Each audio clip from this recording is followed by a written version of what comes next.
Hi everyone, welcome back to the Moms Club channel. I am your host Andrea, and today we're going to talk about why I decided to stop using the good and the beautiful. If you're a homeschooling parent already using the good and the beautiful or considering using it, I hope this video will give you some helpful insights into our experience. First, I would like to say that the good and the beautiful is a beautiful, thorough curriculum. And one of the things I was most excited about using the good and the beautiful is the fact that it's an open and go book. You don't have to prepare for the lessons. You literally just open the book, read along, the child does the practice, and we're done. And then we do it again the next day. So that was really exciting. Something else that I thought was amazing, it's the spiral method. I learned that way.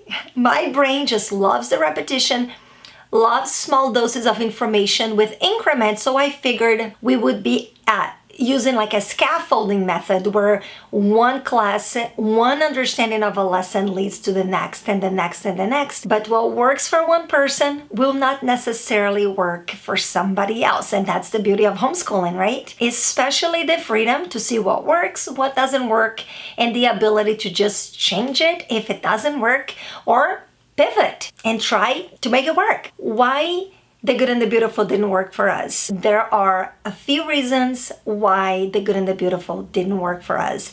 And one of them is the spiral method. Emma needs to fully grasp something before moving on to something else. She has more of a mastery approach to learning, and also she's very much an independent learner, and she was not loving all the fluff, as they say. She just wants to go straight to the point.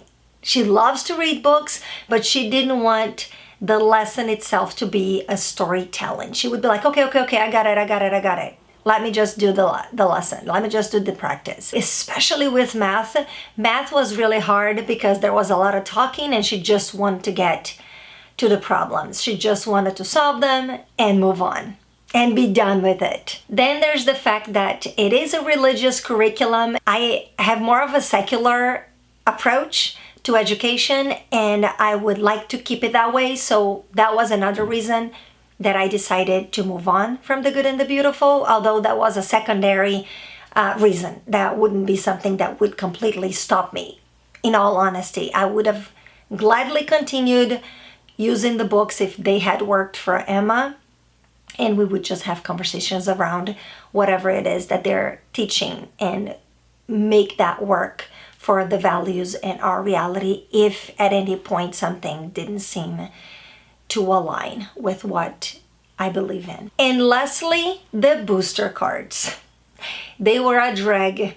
The reading portion and the grammar portion of the good and the beautiful. You have to study these booster cards with your child before you get to the lessons, and she dreaded them. She did not enjoy learning about the rules, and it just wasn't fun for her. She didn't like it. We powered through. We did it all, but it wasn't ideal. It was less than ideal. I think for me, it really worked. As a non-native English speaker, I believe that I was really grasping the concepts. I remember the rules, but also I am an adult, and getting my little girl, who at the time was 6, and learning to read and learning all these rules from the booster cards, which she dreaded, wasn't ideal for her. Like I said, everybody's different. Everybody learns differently. She learns best by just learning all about something and then moving on to something else, rather than keep coming back and around and spiraling and bringing more concepts and helping to solidify. All in all, it was not a bad experience. She learned to read. I think the good and the beautiful is a great curriculum for busy moms who do not want to do a lot of hands-on prep work, just wants to open the book, teach the lesson, and done. And also, if your child does well with the spiral method, I think it's a great curriculum. Although it's not secular, it is a thorough curriculum. and I really like it, and I wish Emma would have liked it just because it would make things so much easier for me. I had gotten used to using the books. I really love how beautiful it is. I like the little audiobooks that every few lessons we would have an audiobook to listen to do reading comprehension. I liked some of the classes. There were some lessons that we had to watch on the iPad. I just like a lot about it. Unfortunately, Emma didn't love it, and she powered through both language arts and math, and she completed the entire level 1 books within 5 months. And that's including 1 month that we spent in Brazil and another month that we spent in Western Samoa. We did schooling for most of the time that we were traveling. We took a 2 weeks break, no books, no studying, just fun. Next week, we'll start this new adventure of 2nd grade, probably taking it a lot easier since we are many months ahead of schedule. All right, I'm stopping this video right now, and I'll start recording the next one where I'll share with you all the curricula, everything, all the plans for 2nd grade.